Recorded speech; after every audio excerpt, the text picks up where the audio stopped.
Oke, boleh. Mungkin yang pertama kali mau saya bahas adalah sebenarnya fenomena apa ini yang terjadi ya? Karena kalau misalnya kita anggap aja di sekolah internasional ya, itu kan pedofilia ya, homoseksual ya, tapi sindikat nih, banyak orang ternyata yang melakukan. Nah ini apa namanya gitu? Apa itu? Ini adalah bencana kerusakan otak. Bencana kerusakan otak. Iya. Jadi saya sebetulnya ingin bilang sama Mas Dedi dan semua teman-teman pemirsa adalah kita sebetulnya dalam sebuah bencana yang sangat besar. Tapi bencana yang lebih besar lagi adalah karena kita tidak sadar bahwa kita dalam bencana. Betul ya, kita sendiri sebenarnya terlalu terlalai lalai bahwa ini sudah ada dan sudah terjadi. Nah, iya, karena kita EGP santai aja. Masa kita dengan santai aja gitu. Karena kita tidak merasa bahwa itu terjadi pada diri kita. Betul. Dan itu terjadinya di luar yang kita. Iya, padahal kita terancam. Karena sesungguhnya gitu loh, kebakaran itu bukan di hutan riau, Mas Dedi. Kebakaran itu di telapak tangan anak-anak kita dan di telapak tangan orang dewasa kita juga. Oke. Yaitu karena mereka, kita semua nggak sadar, kita ini mengasuh generasi Z. Yang cari informasi penggunaan internet segala macam, cari informasi di situ, bikinnya di pekerjaan di situ, kirim di situ, tapi bersama dengan itu YouTube hidup, Yahoo Messenger hidup, Twitter hidup, Facebook hidup, dan semua itu berpotensi telah diciptakan sedemikian rupa oleh para pebisnis pornografi untuk memasarkan produknya dengan sangat agresif, anonymous, ya, affordable kepada anak-anak kita. Itu yang kita tidak sadari itu. Yang kita tidak sadari. Nah, kita tidak mengasuh mereka sebagaimana seharusnya mereka diasuh sebagai generasi yang. Tapi kan begini Bu. Maksudnya begini, kalau kita bicara tentang pornografi di internet ya. Iya, tapi di mana-mana sekarang. Oke, betul. Tapi saya rasa kan mungkin hampir 90% pernah melihat pornografi di internet. Tapi tidak 90% tersebut melakukan pelecehan seksual. Ya, karena tinggal tahapannya, Mas. Nah, gini ya, boleh nggak saya cerita sedikit? Oke. Begitu seseorang melihat pornografi tup di matanya, kalau dia anak-anak pun orang dewasa bilang, gitu kan ya, kaget ya. Nah, tapi pada saat dia kaget, Mas, kalau bedanya orang dewasa sama anak-anak, orang dewasa ini topi berpikir bagian otak kita, ini bagian direktur kita yang mengatur kehidupan kita sebagai manusia, yang membedakan kita dengan binatang. Buat orang dewasa kayak kita, Mas, itu udah mateng, tapi ini baru matang pada usia 25. Ini tempat membuat perencanaan. Jadi di bawah usia 25 itu nafsunya masih lebih jalan dibandingkan logika berpikirnya ya. Betul, karena pusat perasaan yang diserang. Pusat perasaan yang diserang. Baik Bu, saya potong sebentar. Kita punya, nah ini benar karena ini terjadi pada anak-anak. Nah mungkin lucu sekali bahwa ada anak SD ini menjadi pelanggan dari pekerja seks komersil yang berusia 60 tahun. Ya. Anak SD menjadi pelanggan PSK berusia 60 tahun. Dan ini pernah dibahas oleh Ibu Risma, Wali Kota Surabaya. Kita punya tayangannya, coba silakan. Saya tanya lagi Bu, mohon maaf ya. Sekali lagi saya mohon maaf kalau saya salah. Ibu sudah sepuh gini, terus siapa pelanggannya?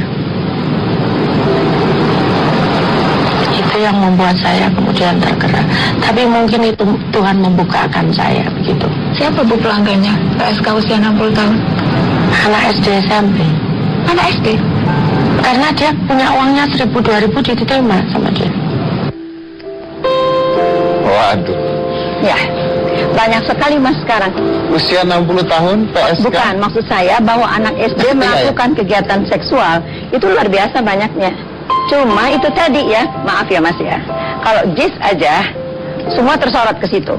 Padahal Mas, kelakuan serupa di sekolah dari analisa isi berita internet yang kami lakukan itu terjadi di 12 provinsi. Di 12 provinsi. Berita internet ya. Yang realnya lebih banyak lagi pasti. Iya, ancaman ini terjadi buat anak kita yang berusia 0 sampai 18 tahun. Jumlahnya Mas, 88.810.916 orang. Tersebar di 9.000 pulau berpenghuni, dan itu 2 kali penduduk Korea Selatan. Itu besaran latitudenya persoalan kita tuh kayak gitu. Tapi kita, terutama Menteri Kesehatan, pemerintah belum mau mengakui bahwa pornografi merusak otak, sehingga ini bisa dianggap penyakit. Jadi kalau ini dianggap penyakit, jelas rujukannya ya Mas ya. Mau berobat kemana, penanganannya bagaimana? Nah, itu yang nggak tahu kan, ya kan? Nah, nggak tahu. Jadi kita terus-menerus nih Mas akan meningkat intensitas permasalahannya, gitu. Kita berita akan terus-menerus. dan lebih dalam, lebih kuat. Kita sampai mungkin nanti akan capek memberitakannya dan capek mendengarkannya. Baik, lalu apa yang membuat sebuah eksistensi dari homoseksual atau lesbian sendiri di anak-anak ini? Itu kan terjadi juga. Ini ya Mas ya, jadi tadi ini kan informasi pornografi masuk ya. Mereka juga disasar untuk hal ini. Ada gambar-gambar ke arah situ, ada websitenya, ada komiknya. Ingin mencoba, iya, karena ingin ini tahu. Iya bukan Mas, karena ini belum matang. Jadi mereka mula-mulanya tidak paham perasaan yang mereka alami. Mereka cuma bisa meniru asal muasal karena mereka berpikir konkret. Oh gini ya, mereka tiru. Satu. Kedua, kenapa mereka melakukannya? Karena kalau maaf ya Mas, kalau mereka melakukannya, mereka nggak lihat. Jadi mereka melakukannya kepada orang lain sehingga mereka melihat, oh begitu sama nggak ya sama gambar yang pernah masuk di sini. Permasalahannya adalah gitu loh, ya yang rusak itu bagian ini, bagian otak ini. Ini membedakan kita sama binatang. Ya, ini mengontrol diri, mengontrol emosi, terus kemudian mengetahui konsekuensi. Berarti kalau Anda mengatakan seperti itu, artinya bahwa sekarang peran orang tua ini sangat amat penting dong untuk anak-anaknya. Betul. Sangat penting peran orang tua. Tapi Mas, ya gini, Mas Dedi kan juga orang tua ya, sama sama saya ya. Ya. Kita belajar nggak Mas untuk jadi orang tua? Tidak pernah belajar. Ya, Mas Dedi sekolah untuk jurusan Mas Dedi, saya menjadi jurusan saya. Kan kita ahli dalam bidang kita masing-masing kan ya Mas ya. Jadi kita menganggap menjadi orang tua ini kayak nenteng tas gitu loh, titip sini, titip sini, titip sini. Sekarang nggak bisa lagi, ayah ibu itu harus involve. Iya, betul. Karena kita sebetulnya Mas, kita masing-masing orang tua adalah babysitternya Allah. Betul. Itu dia, makanya saya sendiri juga nggak pernah memasrahkan anak saya pada babysitter dari lahir sampai sekarang. Karena buat saya ya itu sudah tanggung jawab. Kalau memang punya anak ya diurus sendiri gitu. Kalau nggak mau urus sendiri jangan punya anak. Betul, Mas. Apalagi dititipkan. Nah ini juga yang saya aneh juga ketika kemarin kejadian di salah satu sekolah internasional gitu ya. Iya. Karena sepengalaman saya pada saat anak saya sekolah di TK dan SD kelas 1 sampai kelas 2 sampai saat ini, itu saya masih nemenin dia di istirahat. Jadi istirahat saya temenin, jam 9 saya datang, jam 11 saya datang lagi sampai saya jemput pulang. Ayah yang hebat, aduh diproduksi yang banyak dong yang kayak gitu.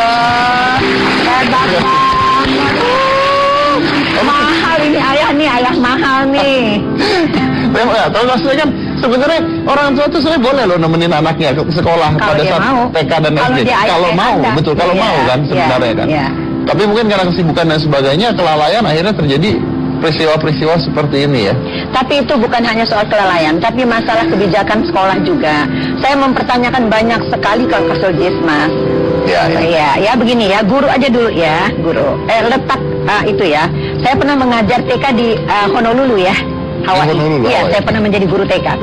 Jadi sebetulnya TK di International School harusnya yang saya tahu itu di dalam kelas dengan pintu goblak-gabrik begini. Kedua ya, itu anak pergi lama kan ya Mas ya? Betul. Kenapa tidak ada yang mengontrol anak itu kemana? Dua ya Mas. Yang ketiga, anak kita Mas jatuh aja dia kalau dia masuk ke itu kan Mas, konon lagi disodomi. Masa gurunya nggak baca bahasa tubuh? Betul, itu saya pikirkan. Iya kan Mas ya. Jadi tuh guru juga mesti dituntut menurut saya.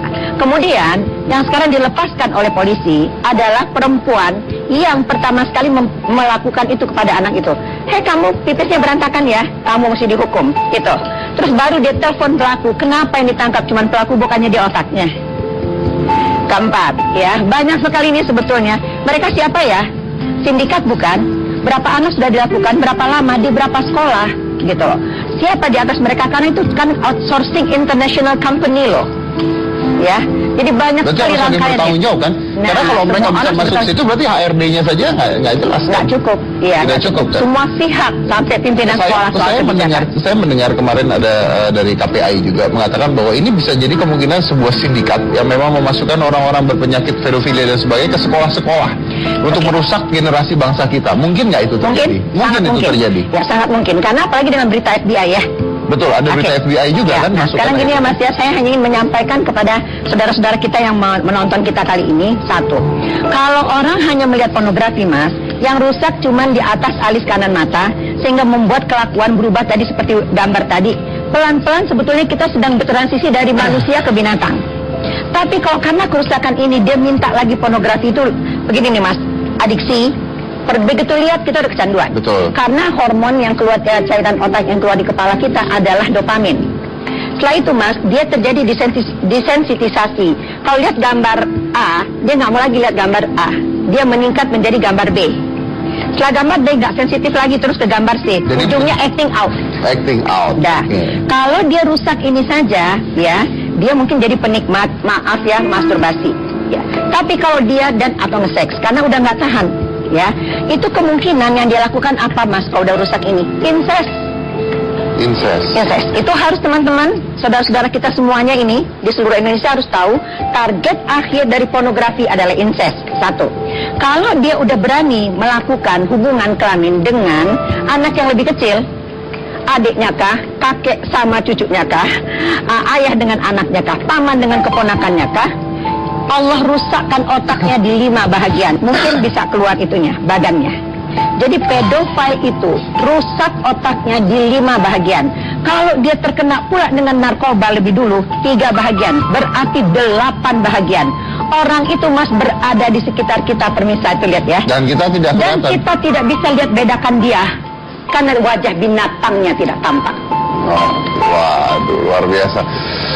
Seram sekali ya. Intinya adalah bahwa orang-orang seperti itu mungkin ada di sekitar kita, kita tidak tahu. Jadi sekarang kita yang harus waspada bagaimana menangani hal tersebut dan tidak lupa melaporkan apabila kita melihat ada hal seperti itu. Karena sekarang banyak sekali yang terjadi, kita lihat tapi kita tidak berani melaporkan. Ya. Oke, baik. Karena ini Mas, karena dianggap adat malu. Ya, terus kemudian aib. Betul, makanya Rizka di sini juga akhirnya berani melaporkan karena dia ingin hebat. supaya terungkap dan tidak malu supaya terungkap. Baik. Karena supaya jangan kita tutup ya Mas. Nah setelah ini saya harus potong dulu. Setelah ini nanti saya akan minta tips-tips bagaimana pencegahannya sebenarnya. Karena kita sudah tahu penyebabnya, tapi bagaimana pencegahannya. Selain satu ini, jangan kemana-mana, tetap di Stop.